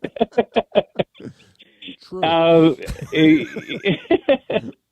JJ is a lot of things. He is not humble, I don't think, at least from my interpretation. And I don't mean that as a criticism. It's not negative. And you do need to have some level of, if arrogance is too strong and has a negative connotation, that's not really what I mean by it. But to have that kind of, I know what I'm doing, this is what we're doing kind of attitude is not a bad thing in a head coach. Because difficult decisions need to be made. Not everyone's going to agree. In fact, in most cases, best coaches in the world, everybody does not agree, in the locker room because people have their own point of view. I can do more. I should be doing more. And they don't see me for who I am. That's a normal feeling I think that most of us can relate to in any sort of work environment, unless you're maybe the boss or in charge. I think to an extent, all of us feel like maybe not every aspect is realized. And so when you have a coach that communicates well, has a very authoritative, this is the right way to do it. And again, we're in a honeymoon period. So everyone's like, yeah, everyone's going to be, and like last year, again, like Darvin may have done a lot of the right things. We don't know. And maybe some of these deficiencies that happened were blamed on him unfairly, but it kind of under what you said is that it doesn't necessarily matter because the reality is that he had lost the locker room. And so right or wrong, these players, all players, there's been you need a leader who you believe in. And at this early stage, the honeymoon stage, and with the way that JJ communicates, which is, he's a professional communicator coming from broadcast and certainly knows hoops from playing. We just don't know what does his gut say in a key moment when you need to sub in somebody, call a timeout, do you foul, all these little details that, we can name some former LA coaches that always seem to go in the wrong direction in the playoffs, and it's still coaching. Eric, you raised something really interesting right now that just sort of hit me because in talking with Eric Pincus, NBA writer for Bleacher Report, you've covered not just the Lakers for a long time, but the NBA for a long time, and you've been in the Clippers locker room. So I'm assuming you've just spent some time around Redick, period, even if you don't know him super well, just like a sense of his personality. And it got me thinking about just the idea of how he's going to react to questions of his decisions. Because, I mean, that happens for all coaches. You and I covered Phil Jackson. Phil Jackson would get, at times, questioned and even doubted. So it's open, certainly fair for J.J. Redick. How do you picture somebody of his both intelligence and also, you said, a bit of that arrogance dealing with that? I think he's going to explain to you, maybe the expression mansplain to you, like why you're wrong, why he's right. And like there have been times, like what did he say? He said some things the other day, like there's a lot that he doesn't know. And that's why he has some former head coaches on his bench. And like he is smart enough to know that there's a lot that he doesn't know. But when you kind of get into the heat of those emotional moments, because not everything he will do will be correct, because that's just, he's a human being. So you play 82 games. If you win a certain number, there'll be at least one game somewhere along the way where he makes a bad choice. And that's fine. I don't, good. Like, that's part of the learning process. How he handles it is a curious thing. I had a conversation with somebody today, a longtime journalist, and I'm like, I think JJ will be good with the media, and the day-to-day beat reporters will like working with him. But I also think that, like, those who aren't like beat reporters who want to get maybe, I guess the best way to put it is that JJ is going to do a very good job of controlling the message. Whereas if you're a writer who doesn't want to be controlled in that message, then I'm curious to see how those combative type relationships develop, especially if things do get ugly, because I think in 82 games, at some point, there's going to be some level of a bad loss or some bad moment. So yeah, I'm fascinated. I do not know JJ well at all. I mean, I've been around him a couple times, particularly when he was with the Clippers, but I do not know him. But he very famously has a suffer no fools gladly reputation and persona. So I agree with you. That's going to be really interesting. Speaking of a little bit of back and forth with JJ, you had that last week during the Redick-Rob Pelinka press conference when I did, yeah. Is actually really the only moment of the press conference, because I thought, and I talked about this on, I want to say today's Locked On Lakers, available 5 days a week, anywhere you get your podcast, Monday through Friday for the sickos who like to watch. There's a YouTube component as well. I thought J.J. Redick crushed like 95% of that press conference, and in particular, like you said, controlled it well. The 5% he didn't, I thought, was the exchange with you. For those who didn't hear it, you asked him about whether or not the team has a need for a traditional center. And I think what you were very clearly asking, whether phrased that way or not, and I think JJ understood it, was the idea of just needing more size on this team. JJ got into a bit of a semantic battle with you about, what defines a traditional center. That went a little bit of debating back and forth. Eventually just kind of said, we'll manage. But then in a piece that you had for Bleacher Report, you said that a source from the team acknowledged off the record, yeah, this is something we need. What did you make of, I guess, A, JJ's reaction to that and the way he handled it, and then B, the need for a backup center? How do you think they're going to go about finding one if they can at all? Yeah, it was a moment, and I'm not like mad. There's no emotion where I'm like, it's just there's a lot that goes into it. So I asked basically the same question last year to Darvin, and got more or less the same answer of like, we'll be okay. Anthony Davis is really good, and I was saying like, okay, well, AD will sit on the bench at some point in a game, and there may be a game he doesn't play at some point, right? Like he plays in the neighborhood of 60-something games a year, maybe 70. If he gets to 75, that's great. But like, what about those games? And JJ got very technical in the language, right, to avoid the question. And some of it, I take it more than one way. So, like, he's sitting there with the GM who built the team, and let's say that they know there's a flaw on the team, and calling out that flaw right next to the GM. And then you have a locker room of guys who you have to get to buy in and not be up in front of the media and the world saying, yeah, we don't really have what we need at that position. When you have Jackson Hayes, you have Christian Wood, you have whatever. Rob mentioned Colin Castleton. You have a couple of two-ways, Coloco. There's a certain element of you don't want to disparage the players, so you avoid the question. He became a politician in that moment, and I don't think he sufficiently addressed it. So whatever, it happened. That's fine. The Lakers did clarify, like, yeah, we recognize that. I'm glad they did. I didn't seek out that answer. It was, they approached me and said, hey, like, yeah. So, I've been around long enough that maybe they don't want to have me writing. Well, and really quickly, before you get into addressing the ability to find a backup center, I want to make it clear.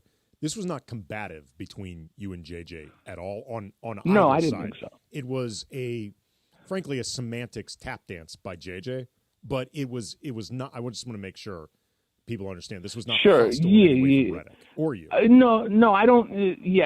I don't. Again, there's no emotion. There's no like. My job is to ask this question. I felt like it was a reasonable question because I don't think they addressed it in the summer. I didn't think they addressed it last summer. to me, a strategy of just hoping that Jokic isn't your playoff matchup is not really a strategy. Hoping you don't play the Nuggets in the playoffs ain't great. And they did play the Nuggets, and Jokic did beat them. And so, I feel like my question last year was not sufficiently answered. A year has gone by, and it still hasn't been answered.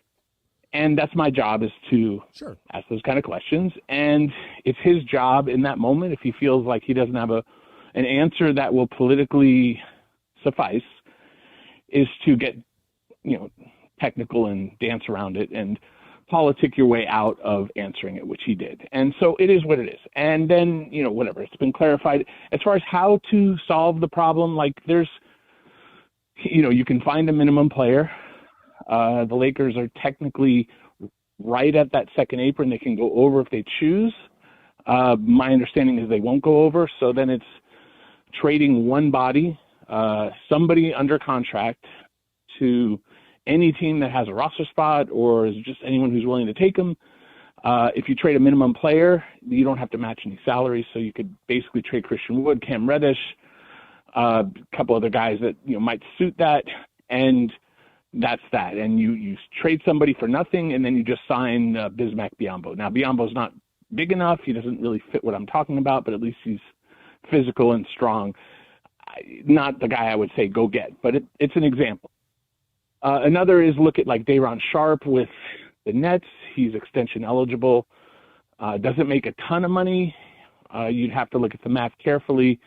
The Lakers have 15 players. Maybe they could trade two guys and bring back just Sharp, leave that 15th spot open, and you get a young guy, same agent as Austin Reeves. Maybe the Nets aren't ready to pay him because they just paid Nicholas Claxton to be their starting center, and they're pretty much rebuilding, so why invest in a backup center? They might not. I don't think they will. So, there are ways. And then there's, of course, the Valanciunas and the Vucevic and we can go down the long list, like Robert Williams, guys making anywhere between 10 to 20 something million dollars. As you grow, the Lakers being where they are, any trade they make has to subtract or equal, and it really has to subtract if you send out two guys, because you have to they have to get to 14 players. So if you say, we'll trade 5 guys for 2, well, you still need to add a couple more players in. So, you start to run into some issues. But I think it's very doable. I would have liked them to be a little more aggressive in June leading up to July, so that when teams that had cap room and were willing to take on unwanted contracts were, Charlotte did it, Detroit did it. Tim Hardaway Jr., for example, went from Dallas to Detroit. They had an opportunity then. From their point of view, at least by Rob's words, was that they didn't find something that made sense. And I can accept that. But if they just do what they did last year, which was we'll figure it out, and then you get to the playoffs and you just lose to Jokic again, that's not figuring it out. Last question for you, Eric, and we're talking with Eric Pincus, NBA writer for Bleacher Report. Rob has mentioned a few times this new CBA, apron world, as he's put it. It's something that he's taken a lot of heat from Laker fans over, but as somebody who talks to execs around the league and studies the CBA, how much of a thing do you think this new CBA really is in terms of restricting movement or just creating real complications for GMs? Well, Rob will tell you, and he's said it many times, that trades are hard. And trades are supposed to be hard, and they're usually hard. But we just saw Julius Randle, or it hasn't happened yet, but about to have Julius Randle and Cat traded, and we've seen trade after trade after trade. So while it may be hard, the job is hard. Now, the rules as they are make it more restrictive for the higher paying teams. So if you look at the history of the last 10 years or however many years, most teams aren't that high. Most teams aren't even in the tax. So most of the teams aren't even going to be impacted. But the Lakers are one of them. The Clippers, the Warriors, teams that were higher price teams, the Wolves, the Suns, the Bucks. Yeah, it's harder. And the Lakers need to get to a place where they're not quite so high. And it is hard. But again, I have my thoughts. And, I do think being aggressive, first of all, last year, not giving out player options to everybody when you know the rules and you can count up your roster spots and count up the math. And, the cap did come in a little lower than expected, but, it was foreseeable that they were going to run into a brick wall. So I just assume, they're definitely going to be aggressive, and they're definitely going to trade maybe a D'Angelo or somebody with a bigger contract to get out of this mess. And they didn't. So I'm not saying that they're right or that they're wrong. It's just now it's been kicked to the trade deadline to make that decision, or maybe it really was just the coach, and maybe this is the team that can win it all, and they don't need I think you could find a fringe big guy, and maybe that's enough. I don't want to say it's not. I don't know if I believe that to be true, but from their point of view, maybe they do. He is Eric Pincus. He is an NBA writer for Bleacher Report. He's also the general manager of Sports Business Classroom, and as you can tell, he knows his CBA bleep. Eric, thank you very much, man. Appreciate the time. Have you on again over the course of this season. Anytime, Andy. Appreciate you. Thanks. Again, Eric Pincus from Bleacher Report. A lot in there. 877-710-ESPN. If you want to react or hit me up on Twitter at Cam Brothers. We'll get into some of what Eric said. That's coming up next. Lakers Talk 710 ESPN. Going through a life change, whether you're downsizing, you've inherited a home, or you're just ready for a change, Seller's Advantage is here to make selling your home easy. They'll buy it as is with a competitive cash offer. With Seller's Advantage, you're in control. Close as quickly as you want and do it on your own terms. Check out their reviews online and call for a no-obligation offer at 888-390-AS-IS. That's 888-390-2747 or visit sellersadvantage.com. Don't worry, sell happy with Seller's Advantage. The biggest show on the radio. Mason and Ireland, weekdays at noon. We are joined right now by Anthony Davis. Anthony, it's an unwritten rule in all of sports. You can't beat Father Time, except Bron is. Have you noticed any drop-off in his game? No. Every player, as you get older, you just start shooting the basketball a little bit more. Right. They're kind of that old man. Yeah, they say that little old man game. But I mean, last year he shot over 40% from three. So it actually helps us. So I don't think there's no drop off. I think he just kind of transitioned to the old man game where he is more efficient as far as his energy and making sure he's not wasting any energy. Everything is a lot more efficient. With the jumper and getting fouled, getting to the line, even though he don't get to the line as much. But there's no drop off in his game. Steve Mason and John Ireland tomorrow at noon. Mason and Ireland on 710 ESPN. Individuals and businesses with tax problems, listen carefully. Do you feel like you're losing control of your finances? If you owe over $10,000 in back taxes or have unfiled tax returns, we can help you take back control. The IRS is the largest and most aggressive collection agency in the world, and they can seize your bank accounts, garnish your paycheck, close your business, and file criminal charges. Take control of your tax problem now by calling the experts at U.S. Tax Shield and take advantage of the Fresh Start program and new laws that may allow us to negotiate a settlement for the lowest amount possible. Our team of tax attorneys and enrolled agents can stop collections and get you protected so you can take control of your financial future. U.S. Tax Shield offers a price protection guaranteed quote to get you protected today. U.S. Tax Shield is A+ rated with the Better Business Bureau, so call now. 800-687-5192. That's 800-687-5192. U.S. Tax Shield. 800-687-5192. All the latest surrounding the Lake Show, right here on Lakers Talk with Andy Kamenetzky. Lakers big man Jackson Hayes likes the continuity coming into the new season. For us, that means a lot of us already have chemistry. Like, we all get along really well. We have good off the court chemistry as well. So it's really nice to have all that as a team coming in, not having to make new relationships with everybody. Lakers Talk is presented by Hoag Orthopedic Institute. When pain keeps you from doing what you love, Hoag Orthopedic Institute gets you back to you. Visit HoagOrthopedicInstitute.com to get the help you need today. Now back to Lakers Talk with Andy Kamenetzky.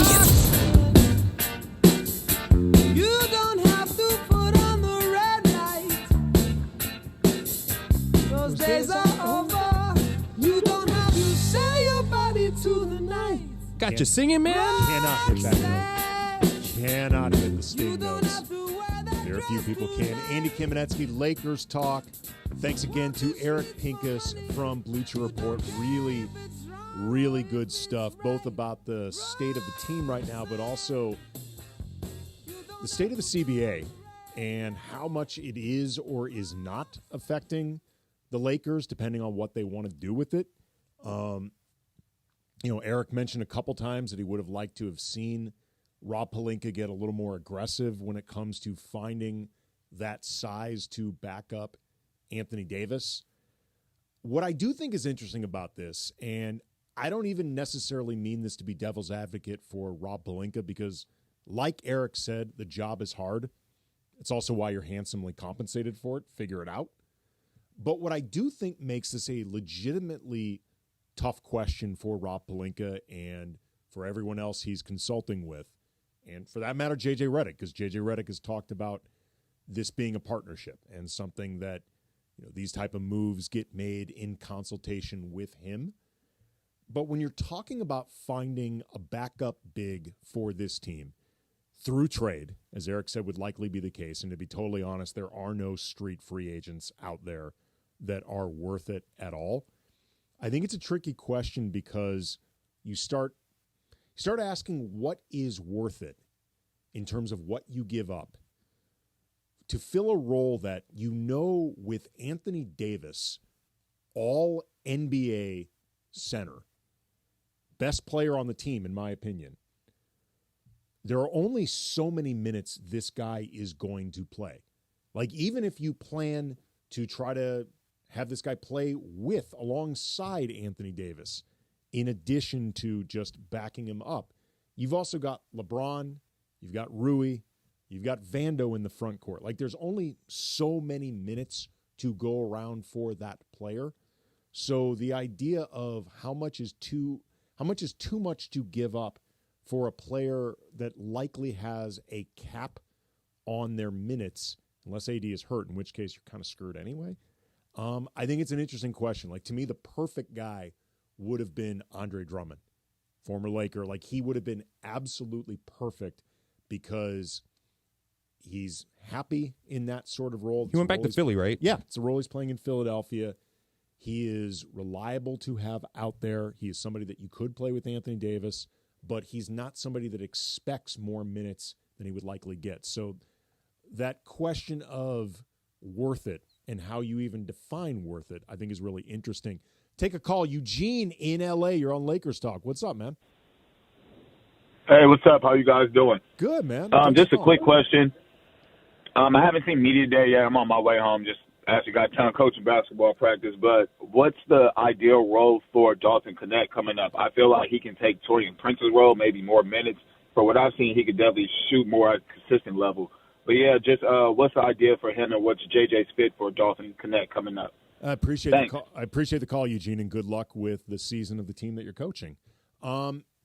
With Dalton, I think the scoring is going to translate. Like, what he did at Tennessee, I think is going to translate at the NBA level.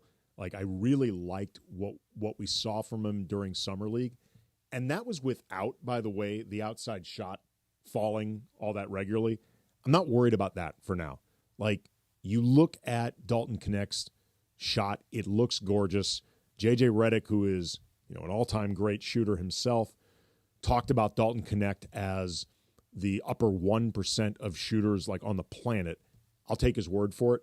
But I like the way Dalton Knecht was attacking with the ball, getting to the rim. He actually has, we'll throw around the phrase, Funchy, he's deceptively athletic.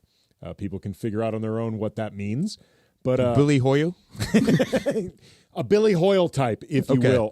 Although way more athletic than Billy Hoyle. We can shoot better, too. Yeah, Billy Hoyle got in trouble because he thought he was more athletic than he is. That's right. White men can't jump. Dalton Knecht is a white man that can jump.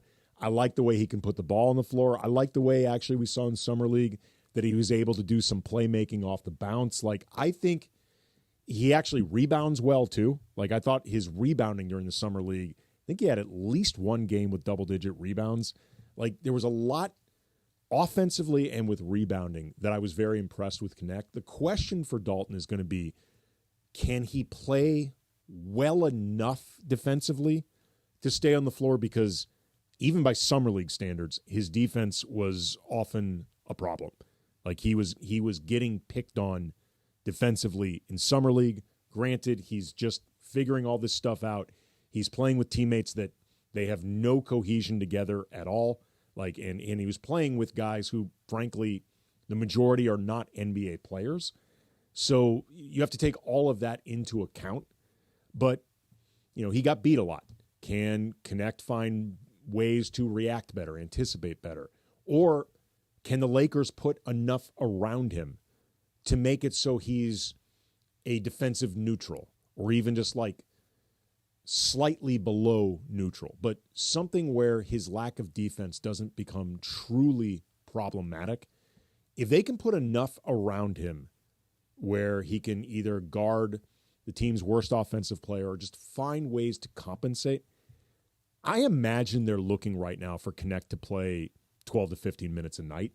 I think they anticipate him being a rotation player, and I get a sense that with Knecht, it's going to be, I don't want to say this is your spot because he's a rookie, you have to earn that, but I think they are anticipating the idea of him being in the rotation until he proves he can't do it, as opposed to the idea of prove you're worthy to be in the rotation.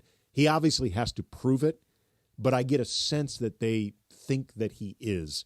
It's really just going to be a matter of, can the defense hold up well enough, or just enough pieces around him to cover? Because I do think that offense, like Pete Zayas in the first hour, co-host of Lakers Film Room podcast, he talked about how just last year, particularly once Rui moved in the starting lineup crushed it, but that second unit could not score at all. I think someone like Knecht could be really useful along those lines. It also helped to have Gabe Vincent back. Coming up next, Funchy is going to run a little crunch time for me, react to a few questions, little NBA news, get into all of that, 710 ESPN. Gear up and get out to Kelsey's at Pachanga, the top spot in the Temecula Valley to watch all the Monday Night Football action. Dozens of TVs means all your favorite games, plus a M&F food menu fit for the greatest fans. Sliders, loaded tater tots, pulled pork pizza, and a lot more. Plus, you'll find beers on tap and incredible craft cocktails at Kelsey's. Visit Pachanga.com and follow at Pachanga Casino on Instagram for info about special and exclusive NFL team appearances. We'll see you at Kelsey's at Pachanga. When addiction takes hold, it's easy to feel like no one can help. But you're not in this alone. For 75 years, Hazelden Betty Ford has been at the forefront of addiction and mental health care, evolving treatment, reimagining recovery, and breaking through barriers to help families everywhere find healing. So please reach out at 855-672-1828. Help is here. Sponsored by Hazelden Betty Ford Foundation and aired by the California Broadcasters Association and this station.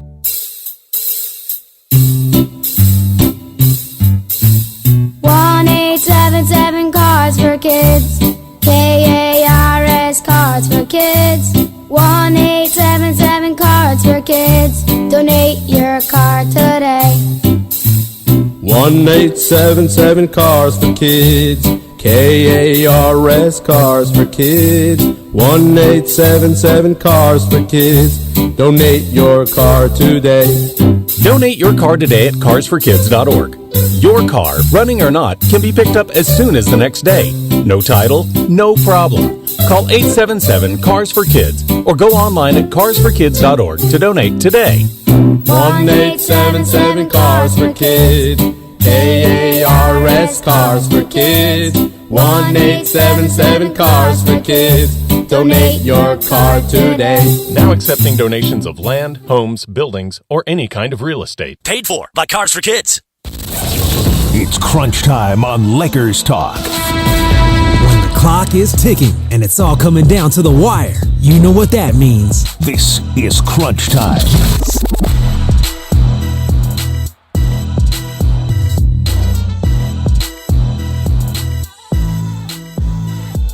All right, got a little crunch time, taking us up till a little before 9 o'clock, and the show ends. Funchy, what you got for me?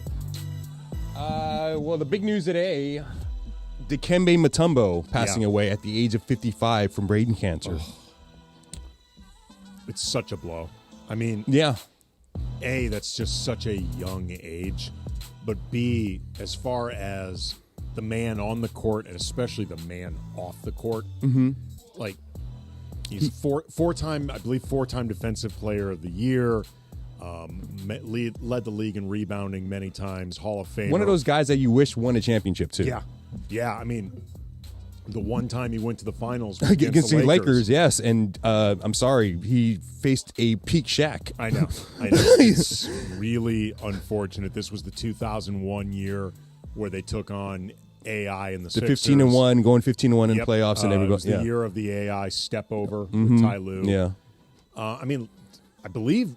I don't know off the top of my head, but I'm pretty sure that season was one of the years that Dikembe Mutombo won Defensive Player of the Year. Yes, and it was a mid-season trade from, I believe, Atlanta to Philly. Yes, it that was. kind of like cemented Philly going to, rule in the East for a little bit, making that run.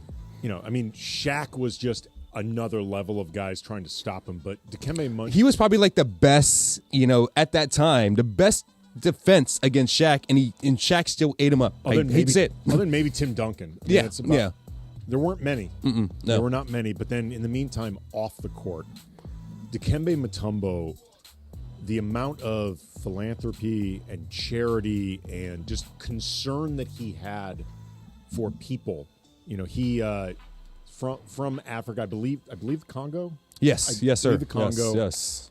He built hospitals over there as well. I was going to say, off the top of my head, I know he built a hospital over there. I'm pretty sure, research facilities or schools, libraries, maybe all of the above. I want to say he donated his whole salary at times to just building these hospitals in Africa. He did work stateside as well. Just this incredibly generous spirit. Give a recommendation, by the way, Dan Le Batard's show. He really talked, he and the show, but Dan in particular, spoke about Mutombo's life in really, really compelling terms. But just this incredible spirit. And it's just, he had a great personality on top of it. Everyone remembers. Yes, I was going to say, this is finger. the best thing that he'd ever done. Yes. I don't remember who it was. It might be Daman Rangula, who I'm sure Laker fans know. He's an incredible Lakers Twitter follow. I believe he suggested that as a salute to Dikembe Mutombo this year, the finger wag should be allowed. Yes, because they banned it. Yes, they banned it as a salute to Dikembe. At least maybe even just this 1 year. Just one game for one night a year. Everyone like the purge. Yeah. Just avoid the purge. One night a year, we get the Mutombo wagging after a block. But again, I mean, just in a life incredibly well lived, and we benefited from. I mean, like the world benefited from Dikembe Mutombo. Whether you're talking about somebody who loved basketball and sports, great stories, or the help that he gave people. So, rest in peace, Dikembe Mutombo. Also, the big news over the weekend that happened, or before the weekend, was Karl-Anthony Towns getting traded from the Minnesota T-Wolves to the New York Knicks for DiVincenzo and for Julius Randle and I believe a first-round pick. Protected first. Yeah. Yes, but still first-round pick nonetheless. Thoughts on that, Andy? It's really interesting. I mean, first of all, from the Lakers' perspective, because this is a Lakers show, I'm not saying that the Wolves are necessarily going to be bad. Like, I honestly need to see it. Yeah. And, they're going to take a step down, you think? I don't know. I mean, honestly, I don't know. And the reason I say I'm not necessarily predicting they're going to be bad is... You're thinking about that Randall and Gobert front court, aren't you? That with Edwards, the spacing between Gobert and the interchangeability with Gobert and Towns and Naz Reid, like the way you could pick combinations with all of them, you don't have that as inherently with Julius Randle. That said, Julius Randle's a really good player, and Dante DiVincenzo had a hell of a season for the Knicks last year. I saw there was reports that he was going to be unhappy coming off the bench with a reduced role and everything. That's why, ironically, he's going to do in Minnesota. But right. I could potentially see him playing more in Minnesota than in New York. Well, I could see him playing point for Conley, at times. Right. When they have playing someone, good or whatever. But the reason, though, that I had mentioned the idea, I'm not sure that what this will do for them for the season. Like, I really need to see it. But where I think this is important for the Lakers is, I mean, big picture, if the Wolves take a step back this season, that helps the Lakers as a team that's going to be jockeying among so many other teams for a playoff spot, trying to avoid the play-in Yeah, most altogether. people are picking Minnesota to be in the top 3. But either way, the Lakers' opening night opponent is the Timberwolves. Yes, sir. And this team has very little time to figure out exactly what they're going to look like. I'm not sure yet if Julius Randle is fully cleared from the shoulder surgery that cost him a lot last year. That's right. Yeah, he was out. That's why he missed the playoffs last year. I want to say it was Tim Bontemps from ESPN. I want to say that there was optimism with the Wolves that he would be ready for the season opener or like even during training camp. I'm not sure when, but either way, there's a lot for them to figure out. That could be a good break for the Lakers, if nothing else, opening night, October 22nd. In 30 seconds, what does this trade do for the Knicks? Makes them super, super interesting and makes them super, super all in. A top 3 in the East? I think they were anyway. So, Woo, man. Well, I think they were anyway. The real question is going to be, can Cat hold up defensively as a center? Or can enough of those perimeter defenders that they have, like OG Anunoby and Mikal Bridges, Josh Hart, Deuce McBride, can enough of them kind of compensate for Cat? Like sort of the inverse of what we often expect Anthony Davis to do for everyone else. I mean, all he has to do is really think about Embiid in the East. Really, that's it. Well, he actually, too, with the Celtics, they can now play 5 out against their 5 That's out. true. That's very true. They can spread Chris out Apps. now in the same way that Porzingis and Al Horford do for. So, look, it's a weird thing to say because we never ever say it. The Knicks seem well run. Wow, I thought I'd never seen in my lifetime. They may be actually Dolan-proof, and we've never been able to say that before. All right, that is Lakers talk for tonight. We're going to be back next Monday, again, 7 to 9. Thank you to everyone listening. Thanks again to Pete Zayas and Eric Pincus. I'll have other guests for you next week. We're going to be looking to mix in a big variety. Thank you to Funchy. Thank you to the guys in the back operating the YouTube.